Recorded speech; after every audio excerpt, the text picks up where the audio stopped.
विद्यार्थ्यांनो, आपण आयुष्य आनंदाचा उत्सव हा पाठ पाहत होतो पहा. काल आपण त्यातील काही भाग पाहिला. आज काय होईल तेवढा भाग आज आपण त्यातील पाहू. परत एकदा सांगतो की जर चॅनलला तुम्ही सबस्क्राईब केलं तर नवीन नवीन आलेले व्हिडिओ तुम्ही सहज पाहू शकता पहा. त्याच्यासाठी प्रत्येकाने चॅनलला सबस्क्राईब करा आणि लाईक करा. आपण कालच्या तासाला पाहिलं पहा की आनंद हा प्रत्येकाला हवा असतो पहा. परंतु लोकांना हेच कळत नाही की आपला आनंद नेमका कशात आहे. जो आनंद आपल्यातच दडलेला आहे तो आनंद शोधण्यासाठी ते इतरत्र त्याची शोधाशोध करत असतात पहा. परंतु इतरत्र कितीही शोधलं, त्याचा किती आटापिटा केला तरीसुद्धा तो आनंद कधीही सापडत नाही. त्याच्यासाठी एक म्हण या ठिकाणी आपल्याला सांगितले पहा की काखेत कळसा आणि गावेला वळसा. म्हणजे आनंद तुमच्यातच आहे तरीसुद्धा तुम्ही त्याला इतरत्र शोधण्याचा प्रयत्न करता, कशातून तरी त्याला मिळवण्याचा प्रयत्न करता. परंतु लेखक सांगतात की बाबांनो, तो आनंद तुमच्यातच आहे, त्याचा उगम तुमच्यातच झालेला आहे, फक्त त्याला ओळखायला शिका. जर तुम्ही त्याला ओळखलं तर तुमचं आयुष्य अतिशय व्यवस्थित जाऊ शकतं. आता त्यांनी आपल्याला श्वासाचं सुद्धा एक उदाहरण दिलं पहा की माणूस श्वासाशिवाय जगू शकत नाही, तरीसुद्धा त्याचा विचार आपण कधीच करत नाही. श्वास हा शरीर आणि मन यांना जोडणारा एक सेतू आहे पहा. असं असूनसुद्धा आपण श्वासाचा विचार कधीही करत नाही. त्यातून आपल्याला आनंद मिळतो, त्या गोष्टीचा विसर माणसाला पडतो, असं लेखक शिवराज गोरले यांनी या पाठाच्या आधारे आपल्याला सांगितलेलं आहे. त्याच्यानंतर त्यांनी एक शेतकऱ्याचं उदाहरण आपल्याला दिलं पहा की शेतकरी हा पावसाची वाट पाहत असतो पहा. पावसाची वाट पाहणं हे त्याच्या दृष्टीने अत्यंत आवश्यक आहे पहा, कारण त्याने पेरणी केलेली असते. जर पाऊस झाला नाही तर त्याचं पीक उगवत नाही. परंतु लेखक काय सांगतात की तुम्हाला निसर्गाने जो आनंद दिलेला आहे पहा, तो नैसर्गिक आहे, तो कृत्रिम नाही. त्याच्यामुळं व्यवस्थित जर त्याचा आनंद घेतला तर तुमच्या मनाचं अंगण भिजल्याशिवाय राहणार नाही. नाही आनंदात तोटा. ते काय सांगतात की आनंद कसा घ्यायचा ह्याचं तंत्र जर तुम्हाला जमलं ना, तर मात्र आनंदाला कधी तोटा नाही. इथपर्यंत मला वाटतं आपलं आलं होतं. आता आपण पुढचा भाग पाहू. मी पुढचा परिच्छेद वाचतो पहा. जर तुमच्यासमोर पुस्तक असेल तर पुस्तकात पहा. जर तुम्ही पुस्तकात लक्ष दिलं तर चांगल्या पद्धतीनं तुम्हाला धडा समजू शकतो. आणि मी स्क्रीनवरती पुस्तक ओपन केलेलं आहे पहा. जर तुम्ही त्या कोपऱ्यातली 3 टिंब आहेत पहा यूट्यूबला, ते 3 टिंब दाबून जर क्वालिटी व्यवस्थित केली तरीसुद्धा तुम्हाला चित्र चांगलं दिसू शकतं. ठीक आहे, आपण पुढचा भाग पाहू. आनंद हा तुमचा स्वभाव व्हायला हवा. आनंदात राहण्याची सवय जडायला हवी. सगळी धडपड आनंदासाठी चाललेली असते, पण आनंद घ्यायला वेळ नसतो. हेच अनेकांचं दुःख असतं. दुःखासाठी आपण भरपूर सबबी, भरपूर कारणं शोधलेली असतात. आनंदासाठीची मात्र मोजकीच कारणं आपल्याला माहिती असतात. खरं म्हणजे हे उलट व्हायला हवं. लेखक सांगतात की आनंदी राहायचं असेल तर तुमचा स्वभावसुद्धा त्या ठिकाणी आनंदी राहायला पाहिजे पहा. आनंदात राहण्याची सवय ही प्रत्येकाने कायमस्वरूपी लावून घेतली पाहिजे. सगळी धडपड लेखक सांगतात ही आनंदासाठीच माणसाने केली पाहिजे. पहा, आपल्याला आनंदापेक्षा दुःख हे जीवनात जास्त होत असतात पहा. कारण दुःखासाठी लेखक सांगतात की भरपूर कारणं आपण आपल्या मनात साठवून ठेवलेली तर. पण आनंदासाठी काही मोजक्याच सबबी फक्त आपण आपल्या मनात ठेवलेले आहेत. तर लेखक सांगतात की हे उलटं व्हायला हवं. आनंदासाठी भरपूर कारणं तुमच्याकडे हवीत आणि दुःखासाठी कमीत कमी राहिली पाहिजे. कारण असं सांगितलं जातं पहा की माणूस जर आनंदी असेल तर माणसाचं आयुष्य हे आपोआप जास्त वाढतं पहा. त्याच्यासाठी लेखक सांगतात की बाबांनो, तुम्ही आयुष्यभर आनंदी राहा. दुःखाचे क्षण कधीही आठवू नका. जे आनंदी क्षण तुमच्या आयुष्यात घडून गेलेले आहेत ते परत परत आठवा, ते आठवून घ्या आणि जास्तीत जास्त चेहऱ्यावरती तुम्ही आनंद ठेवा. हे या परिच्छेदातून आपल्याला त्यांनी सांगितलं आहे. आनंद होणं, छान वाटणं, मस्त वाटणं हे एकदम सोपं आणि सवयीनं करून घ्यावं. वाईट वाटणं दुर्मिळ अपवादाचं करून घ्यावं. ते काय म्हणतात की एक प्रकारची सवय आपल्या शरीराला लावून घ्या की जी गोष्ट आठवल्याच्या नंतर किंवा जी गोष्ट केल्याच्या नंतर आपल्या मनाला आनंद झाला पाहिजे, आपल्याला छान वाटलं पाहिजे, आपल्याला मस्त वाटलं पाहिजे. जर तुम्ही असं केलं तर तुमचं जीवन एकदम सोपं होऊन जाईल आणि आयुष्य सोयीचं होऊन जाईल, असं लेखक सांगतात पहा. आणि ते सांगतात की वाईट वाटणं हे अतिशय दुर्मिळ झालं पाहिजे आणि अपवादाचं झालं पाहिजे. म्हणजे ते क्वचित आपल्या मनात कधीतरी आलं पाहिजे. अशा सवयी आपण जडून घेतल्या पाहिजेत, असं लेखक या ठिकाणी सांगतात. सौंदर्य जसं पाहणाऱ्याच्या दृष्टीत असतं तसा आनंद घेणाऱ्याच्या वृत्तीत असतो. लहान मुलं लहान मुलं निरागस आनंदी वृत्तीची असतात, म्हणून ती आनंद घेण्यात तरबेज असतात. आनंद हा त्यांचा आग्रह असतो, अधिकार असतो. त्यांनी हात केल्यावर चिमणी भुरकन उडाली तरी त्यांना केवढा आनंद होतो की ती आतून हसतात ती. पहा, सौंदर्य हे पाहणाऱ्याच्या दृष्टीत असतं पहा. एखादी जर चांगली गोष्ट आपल्या समोर असेल तर ज्या माणसाला अचूक सौंदर्य टिपता येतं पहा, ती गोष्ट पाहिल्याबरोबर त्याच्या मनाला खूप असा आनंद होतो पहा, म्हणजे त्याची दृष्टी तशी असली पाहिजे. आता आनंदाच्या बाबतीत काय सांगितलंय पहा, की या ठिकाणी आपल्याला लहान मुलांचं उदाहरण दिले, की लहान मुलं ही निरागस असतात पहा, आनंदी वृत्तीची असतात, अतिशय तरबेज वृत्तीचे असतात. आनंद घेण्यासाठी त्यांचं मन उत्सुक असतं पहा. आता आनंद ते कोणत्या गोष्टीत घेतात? एखादी चिमणी जर बसलेली असेल आणि त्या चिमणीला फक्त त्यांनी हात वर केला आणि जर चिमणी भुरकन उडून गेली तरीसुद्धा त्यांच्या निरागस मनाला आनंद झाल्याशिवाय राहत नाही पहा. ते भरभरून हसतात पहा. कारण त्यांच्या मनात त्याबद्दल दुसरी कोणतीही शंका नसते पहा, की आपण हात वर केल्याच्या नंतर आपल्याला लोक हसतील, काहीतरी म्हणतील, अशा कोणत्याही शंका त्यांच्या मनात नसतात. फक्त एकच इच्छा त्यांच्या मनात असते, की चिमणीला हात वर केल्याच्या नंतर चिमणी कशी उडते ते पाहायचं, ही इच्छा त्यांच्या मनात असते. ते पाहतात आणि त्यांच्या मनाला भरपूर आनंद ते करून घेतात पहा. आपण मोठे होतो आणि छोट्या छोट्या आनंदाला पारखे होतो. आनंदाची हीच तर गंमत आहे. आनंद छोट्या छोट्या गोष्टीतच असतो. आपण मात्र तो मोठ्या गोष्टीत शोधत असतो. आयुष्यात अशा मोठ्या गोष्टी, आनंदाचे मोठे प्रसंग कितीसे येतात, तेव्हाच आनंद घ्यायचा आणि बाकी आयुष्य काही नुसतं रेटत राहायचं. आनंद कणाकणाने टिपायचा असतो, क्षणाक्षणानं घ्यायचा असतो. आपल्याला मात्र तो टनाटनानं हवा असतो. खाईन तर तुपाशी, नाहीतर उपाशी, तिथंच सगळं चुकतं. आता लेखक सांगतात, की माणूस मोठा झाल्याच्या नंतर आनंद घ्यायला कमी पडतो पहा. खऱ्या अर्थाने आनंदाला तो पारखा होतो, की ज्यावेळेस तो मोठा होतो पहा. कारण छोट्या छोट्या गोष्टीतून आनंद घेण्याची सवय त्याची पूर्णपणे निघून गेलेली असते. तो काय करत असतो, तर जास्त आनंद शोधत असतो. मोठमोठे प्रसंग आनंदाचे तो शोधत असतो. परंतु आपल्याला एक माहिती आहे पहा, आपण एक म्हण ऐकलेली असेल पहा, थेंबे थेंबे तळे साचे. थेंब थेंब पाण्याचा जर एखाद्या ठिकाणी येत असेल तर तिथं पाण्याचं तळं झाल्याशिवाय राहत नाही. त्याच पद्धतीनं छोटे छोटे आनंद जर आपण एकत्रित करून घेतले तर जास्त आनंद व्हायला वेळ लागत नाही पहा.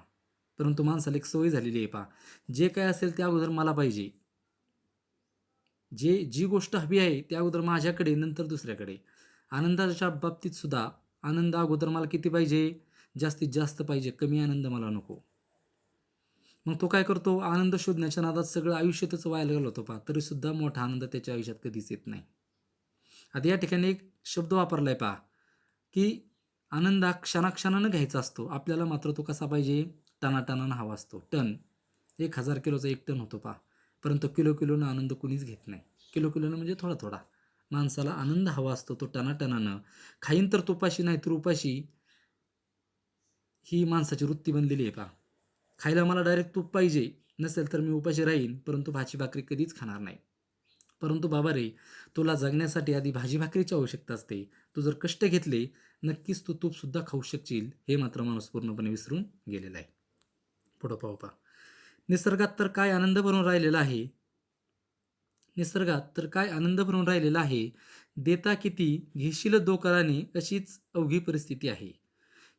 हिवाळ्यातल्या कोवळ्या उन्हाचा आनंद, श्रावणातली रिमझिम, अंगावर झेलण्याचा आनंद, चांदण्या रात्री भटकण्यातला आनंद, झाडांचे नुसते आकार पाहत हिंडलं तरी थक्क व्हायला होतं, हिरव्या रंगाच्या नुसत्या छटा पाहत राहिलं तरी भान हरपतं, बदलत्या प्रकाशात त्या बदलताना निहाळत बसलं तर वेडं व्हायला होतं. साक्षात निसर्ग ज्यांना आनंद देऊ शकत नाही, त्यांनी आयुष्यातील आनंदाचा विसर्ग द्यावा, हेच बरं.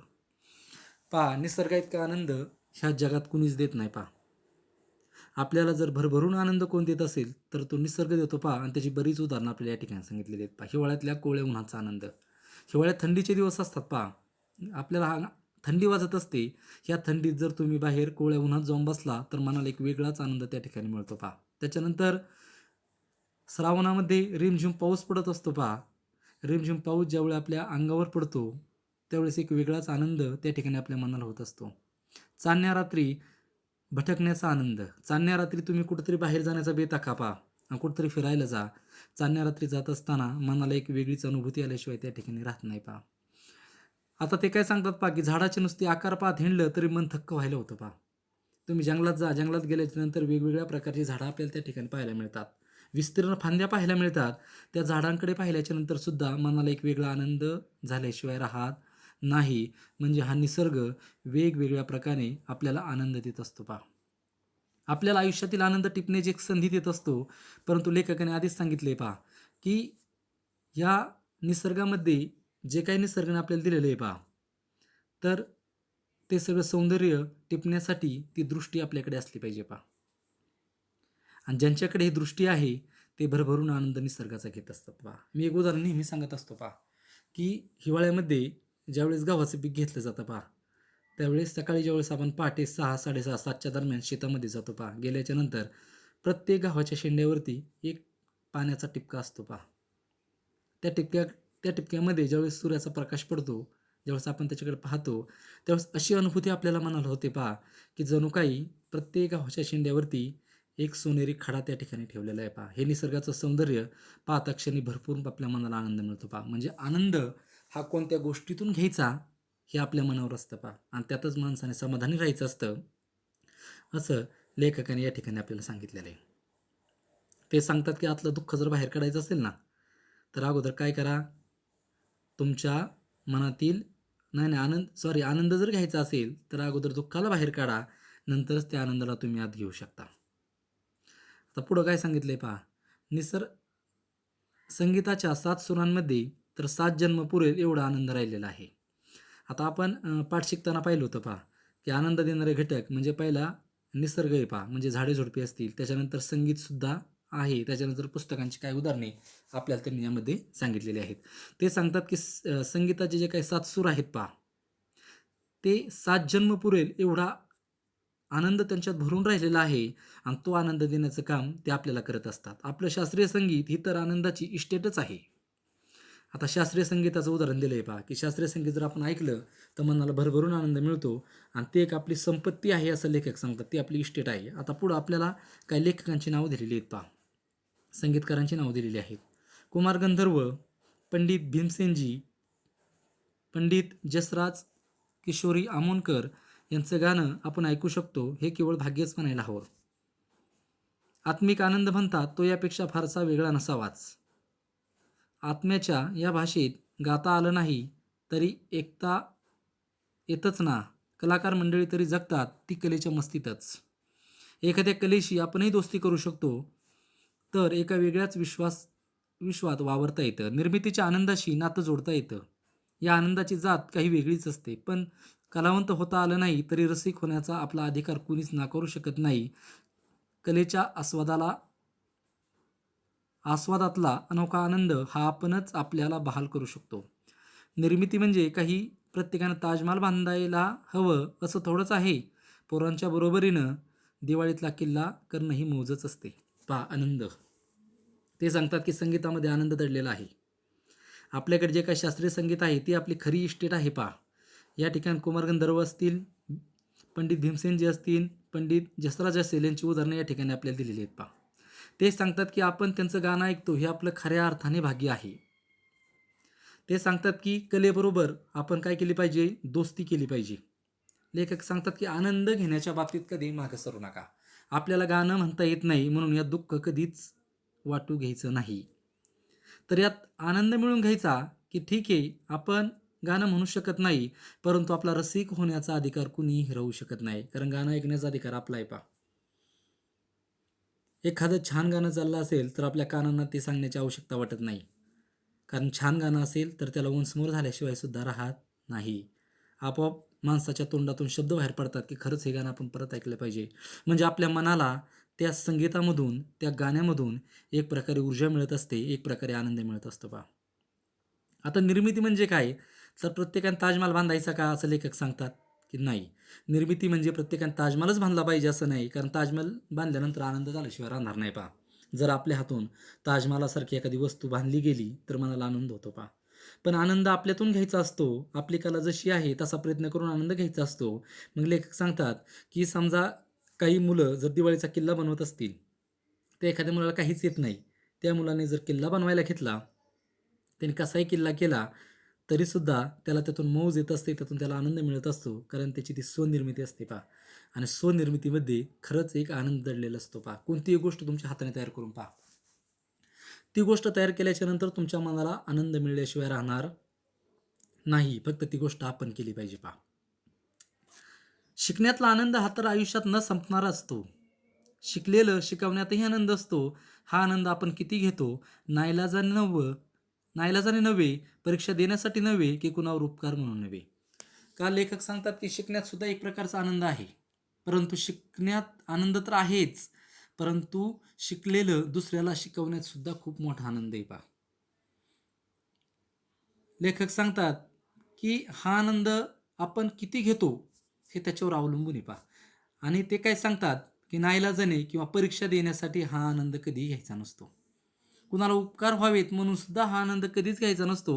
केवळ स्वतःची हौस व्हावी म्हणून अशा प्रकारचा आनंद आपण घ्यायचा असतो, असे लेखक सांगतात पहा.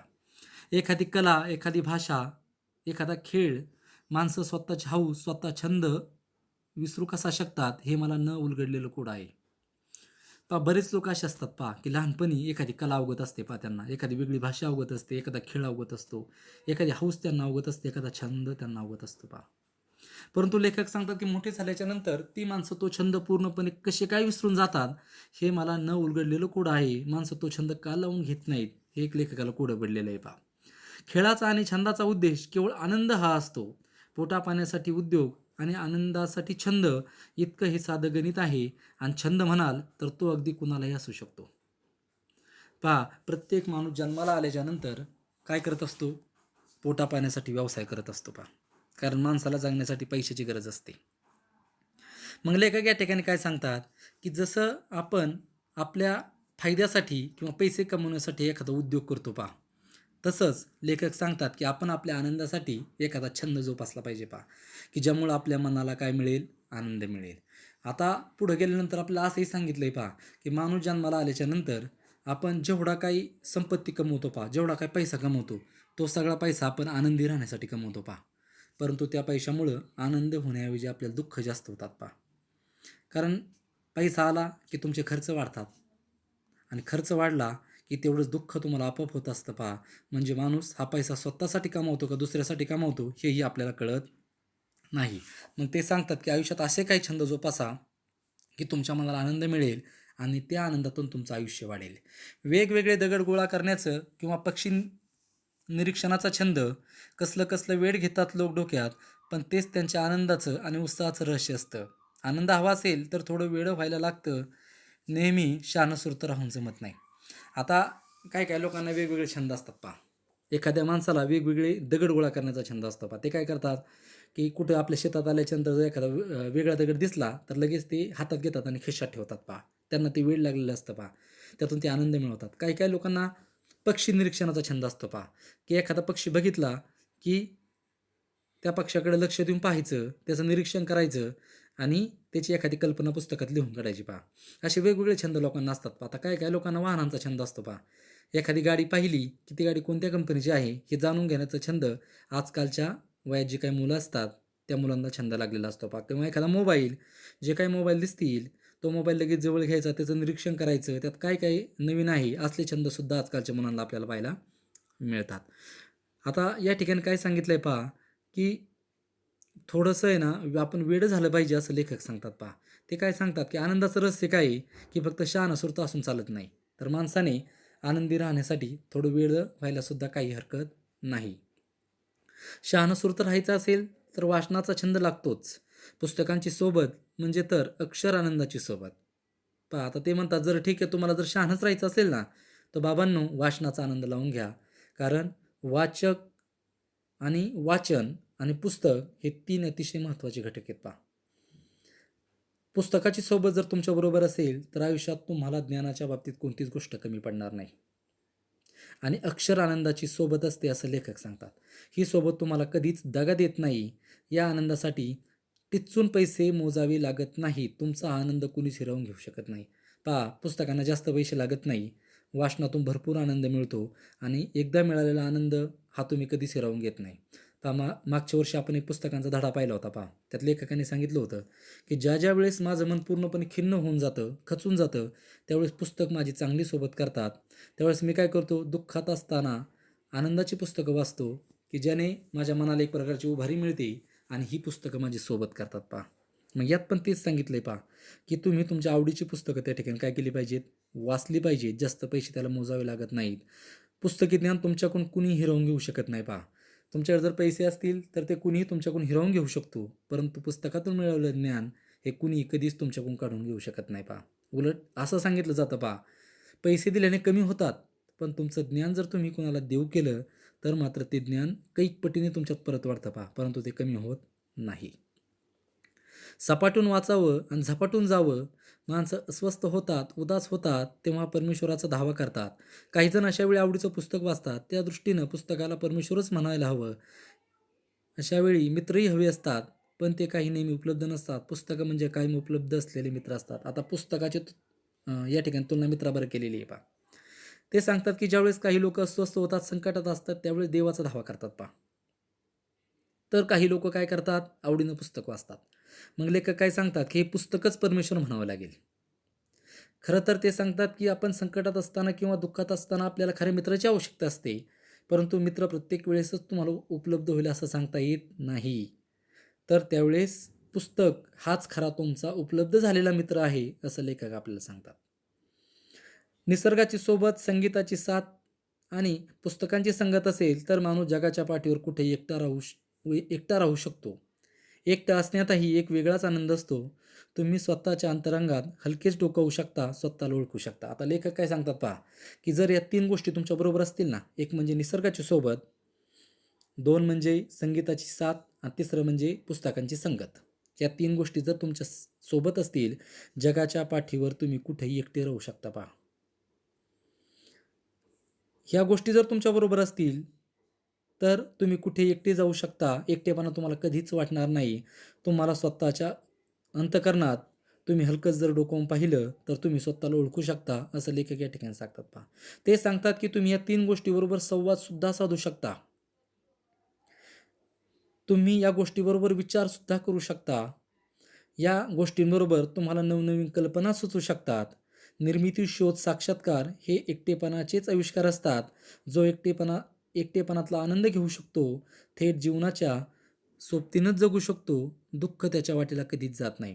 आता लेखक सांगतात की ज्यावेळेस माणूस या गोष्टींना घेऊन एकटा जगू शकतो ना, म्हणजे निसर्ग, संगीत आणि पुस्तक या तिघांच्यात जर माणूस एकटा जगला, तर दुःख त्याच्या आयुष्यात कधीच येणार नाही, असं लेखक या ठिकाणी आपल्याला सांगतात.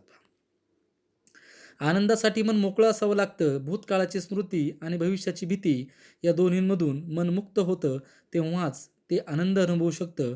भूतकाळ संपलेला असतो, भविष्यकाळ अनिश्चित असतो. खरा असतो तो फक्त वर्तमान काळ, तोच भरभरून जगायचा असतो. आता आनंदासाठी मन मोकळं असायला पाहिजे पहा. माणूस काय करतो, भूतकाळाचा विचार करतो, भूतकाळातल्या स्मृती आठवण्याचा प्रयत्न करतो आणि ह्या भूतकाळातल्या स्मृती आठवून तो काय करतो, तो दुःखात जातो पहा. किंवा भविष्यकाळाचा विचार करतो, भविष्यकाळात मी हे कमावणार, भविष्यकाळात मी ते कमावणार, भविष्यकाळात मला हे पाहिजे, भविष्यकाळात मला ते पाहिजे. म्हणजे फक्त भूतकाळाचा आणि भविष्यकाळाचाच विचार करतो. परंतु लेखक काय सांगतात की भविष्यकाळ अनिश्चित असतो. त्याच्यामुळे बाबांनो, फक्त तुमच्या वर्तमान काळाचा विचार करा, आजचा विचार करा आणि बाबांनो भरभरून जगा. माणूसच एकमेव प्राणी मी काल तुम्हाला सांगितलं असं आहे पहा, की तो विचार करू शकतो. बाकीचे पशुपक्षी विचार करू शकत नाही. त्याच्यामुळे ते भरपूर आनंदी असतात पहा. ते कधीच कमवण्याचा विचार करत नाही. सकाळी उठल्याच्या नंतर माणसाला संध्याकाळची काळजी असते पहा. परंतु हे जे पशुपक्षी असतात, ते बिचारे सकाळी जे काय मिळतात ते तेवढंच घेतात. संध्याकाळी जे काय मिळतात त्यांना माहिती असतं की ज्याने आपल्याला चोच दिलेली आहे तो संध्याकाळी चाऱ्याचा विचार करेल. परंतु माणूस एवढं कमवून सुद्धा आयुष्यभर उपाशी आहे पहा. वर्तमानात जगायचं असेल तर जगण्याविषयी प्रेम हवं, जगण्याची हौस हवी. ही हौस नसेल तर आजचं काम उद्या करू असं होतं. काम उद्यावर ढकललं जातं आणि कसं तरी उरकलं जातं. आपण सगळंच उरकून टाकत असतो. अंघोळ उरकतो, जेवण उरकतो, काम उरकतो. एक अर्थी आपण जगणंही उरकतोच. मग आनंद कसा घेणार? आता या ठिकाणी असं सांगितलंय पहा, की वर्तमान काळात जर तुम्हाला जगायचं असेल ना, तर जगण्याविषयी प्रेम असलं पाहिजे पहा. आणि सगळ्यात महत्त्वाचं म्हणजे जगण्याची हौस असली पाहिजे. हौस असेल तर आजचं काम उद्या करू असं होतं. काम उद्यावर ढकललं जातं आणि कसं तरी उरकलं जातं पहा. लेखक काय सांगतात, की काय काय माणसांच्या जगण्यातली हौस पूर्णपणे निघून गेलेली असते पहा. कामात आनंद अजिबात मिळत नाही. एखादं काम जर समोर असेल ना, तर ते उद्यावर ढकलतात आणि दुसऱ्या दिवशी कसं तरी ते उरकून घेतात पहा. आता माणूस सकाळी उठल्याच्या नंतर पहा अंघोळ उरकतो, जेवण उरकतो, काम उरकतो. एक अर्थी आपण जगणंही उरकतोय असं लेखक सांगतात. मग आनंद घ्यायचा कसा? काय काय लोकांना काय काय लोक आपल्याला सांगतात पहा, आपण त्याला विचारतो की बाबा रे, तुझं कसं चाललंय? तो म्हणतो काही नाही, आजचा दिवस घालवायचं फक्त पडलंय मला. अरे, तुझा जर दिवस घालवायचा फक्त विचार डोक्यात असेल तर बाबा रे, तू कधी आनंद दिवस जगू शकत नाही. सकाळी उठल्यापासून संध्याकाळपर्यंत ज्यावेळेस एखादा म्हणतो ना वेळ कसा गेला तेच कळलं नाही, त्यावेळेस समजून घ्यायचं की खरोखर त्या माणसाचा संपूर्ण दिवस हा आनंदात गेला, खुशीमध्ये गेला, हसत गेला. असे शब्द आपोआप त्यांच्या तोंडातून बाहेर पडत असतात पहा. एखाद्या गाण्याच्या एखाद्या गाण्याच्या कार्यक्रमाला आपण जातो, त्यात पूर्ण रंगून जातो का? कार्यक्रम संपल्यावर रिक्षा मिळेल की नाही याची चिंता करत बसलो तर गाण्याचा आनंद कसा घेणार? त्यासाठी आत्ताच्या क्षणाला जागा. याचा सोपा अर्थ म्हणजे या क्षणी उत्कटतेनं जे करावंसं वाटतंय आणि जे शक्य आहे ते करा. पावसात भिजावंसं वाटतंय ना, मग भिजा. लोक काय म्हणतील याचा विचार करू नका. असा विचार करत बसला तर तो क्षणही गेला आणि आनंदही गेला. एक उदाहरण दिलंय पहा, की फक्त आत्ताचा विचार कसा करावा हे आपल्याला त्यातून सांगितलंय. लेखक सांगतात की जर तुम्ही एखाद्या गाण्याच्या कार्यक्रमाला गेला, आता तिथं जर तुम्ही समजा रिक्षाने गेलेला असताल ना, तर कार्यक्रम चालू असताना जर आपल्या डोक्यात विचार आला ना, की कार्यक्रम तर रात्री उशिरा संपणार आहे, मग जाताना आपल्याला रिक्षा मिळेल का? लेखक सांगतात की असे विचार जर तुमच्या डोक्यात येत असतील तर तुम्ही त्या गाण्यांचा आस्वाद कधीच घेऊ शकणार नाही. बाबांनो, त्या कार्यक्रमाला तुम्ही गेलाय ना, त्याचा आनंद पुरेपूर घ्या. पुढच्या गोष्टीचा विचार करूच नका. वर्तमानात जगा. वर्तमानात ज्या गोष्टी तुमच्या समोर आहेत फक्त त्याचा विचार करा. हे केल्यानंतर ते होईल, ते नंतरचं नंतर बघू असं लेखक सांगतात. जे आता तुमच्या समोर वाढून ठेवले ते खा, संध्याकाळची काळजी करू नका. आता जर आपण ताटात जेवताना 2 चपात्या घेतल्या तर संध्याकाळचा विचार करायचा का? नाही नाही, संध्याकाळी काहीच मिळणार नाही, तिला एक आपण बाजूला ठेवू. तसा विचार आपण कधीच करत नाही पहा. आलेल्या 2 खाऊन टाकतो परत आपण अर्धी मागतो पहा. म्हणजे आपण संध्याकाळचा जेवताना विचार करत नाही, कारण माहिती असतं की आपली आई वगैरे कोणतरी बनवून ठेवणारच आहे, आपण नंतर जेवण करू. म्हणजे जेवताना आपण वर्तमान काळातलाच फक्त विचार करतो. तसंच आयुष्यात सुद्धा फक्त वर्तमान काळातलाच विचार करा. भविष्याची चिंता करू नका, कारण भविष्य तुम्ही जर आत्ताचा वर्तमान जर चांगलं जगलात ना, तरच तुमचं भविष्यसुद्धा चांगलं असेल पहा. आता या ठिकाणी पुढं काय सांगितले पहा, ते सांगतात की खरा आनंद, टिकाऊ आनंद हा अंतरंगातून येतो. बाह्य यश, वैभव मिळवण्यातही आनंद असतो. पण जर तुम्ही यात दुःखी असाल, उदास असाल, तर बाह्य यश तुम्हाला आनंद देऊ शकत नाही. जेव्हा भरपूर सुख, वैभव मिळवूनही माणसाला आनंद मिळत नाही, स्वतःबद्दल छान वाटत नाही, समाधान होत नाही, तेव्हा माणूस एक चुकीचा निष्कर्ष काढतो. त्याला वाटतं मला अजून काहीतरी मिळवायला मिळवायला हवं. ते मिळालं तर मला आनंद वाटेल, हीच गल्लत होते. अशा वेळी त्याने बाहेर नव्हे तर आत डोकवायला हवं. तर आता ते सांगतात पहा, की खरा आनंद तुमच्या अंतःकरणात आहे. फक्त तो माणसाला शोधता आला पाहिजे, घेता आला पाहिजे. आता लेखक सांगतात की वैभव आणि संपत्ती मिळवण्यात सुद्धा आनंद आहे, परंतु ठराविक आल्याच्या नंतर माणसाने समाधानी राहिलं पाहिजे पहा. पण एखादी गोष्ट मिळवल्याच्या नंतर एक इच्छा मनात येते की नाही, यात माझा आनंद पूर्ण नाही, अजून अमुक अमुक गोष्ट माझी मिळवायची राहिलेली आहे. हा विचार त्याच्या डोक्यात येतो आणि आलेला आनंदसुद्धा तो घालवून टाकतो पहा. म्हणजे लेखक सांगतात की त्याने आलेल्या आनंदात काय राहिलं पाहिजे? सुखी राहिलं पाहिजे पहा. मला अजून काहीतरी मिळवायला हवंय, ते मिळालं तरच मला आनंद वाटेल, हीच गल्लत होते. अशा वेळी त्याने बाहेर नव्हे तर आत डोकायला हवं. म्हणजे त्याने त्याच्या मनात त्यावेळी डोकवलं पाहिजे, एवढं मिळूनही मी आनंदात का नाही आहे? मला अशांत अस्वस्थ का वाटत आहे? मला नेमकं काय हवं आहे? अशा वेळी उत्तर मिळू शकतं. तुमच्या मनाला विचारा की अजून मला काय पाहिजे? मी एवढ्यात सुखी राहू शकतो का?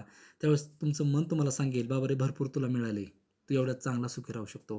म्हणजे तुमचं मन तुम्हाला जर विचारलं तर सांगू शकतो, परंतु विचारायला एवढा वेळ भरपूर आम्हाला मिळत नाही पहा. माणूस फक्त कमवायच्या नादात काय करतो? सगळं विसरून जातो. मला विरंगुळा हवा आहे, मला बायको मुलात रमायला हवंय, मला मित्रांशी जीवाभावाचं बोलायला हवंय, मला लिहायला हवंय, मला लँडस्केप करायला हवीत. तुम्ही आनंदी नसता त्यावेळी आणखी किती मिळवणं, अधिक पैसा कमवणं, अधिक नाव कमवणं हे त्यावरचं उत्तर नसतं. आपल्याला काय हवंय ते शोधणं हेच उत्तर असतं, आणि जे खरोखर हवं असतं ते आपल्याजवळ असतंच. आनंद, प्रेम, शांती, समाधान हे सगळं अंतःकरणातच असतं. त्या अंतरीच्या आनंदाशी नातं जोडणं हीच खरी गरज असते. हे नातं जोडणं अगदी सोपं असतं. आनंद जर मानता येत असेल तर तो मिळवायचा कशाला, असं काहींना वाटतं. एक साधं उदाहरण घेऊ. जे रोज ताटात येतं ते आपण आवडीने खायला हवंय. अगदी झुणका भाकरी आली तरीही अन्न हे पूर्ण ब्रह्म म्हणतात, ते खरंच आहे. पण याचा अर्थ आयुष्यभर झुणका भाकर खाऊन दिवस काढावेत असा थोडाच होतो.